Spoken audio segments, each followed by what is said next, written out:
राष्ट्रवादी पुन्हा आम्ही पंख पसरुनी उंच झेप घेतली भरभराट आणली वेसनवी गाठली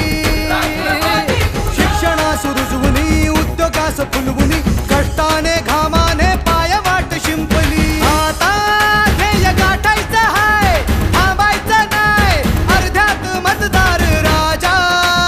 सरकार पुन्हा आणायचं हाय सांगायचं हाय अवघा महाराष्ट्र माझा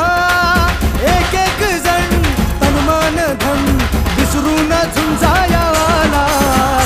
आवाज कोणाचा आवाज जनतेचा काही दिशातून तुमला राष्ट्रवादी पुन्हा घड्याळासमोरील बटन दाबून राष्ट्रवादीच्या उमेदवाराला प्रचंड बहुमतानं विजय करा. राष्ट्रवादी काँग्रेस पार्टी, ताकद महाराष्ट्राची, प्रत्येक माणसाची.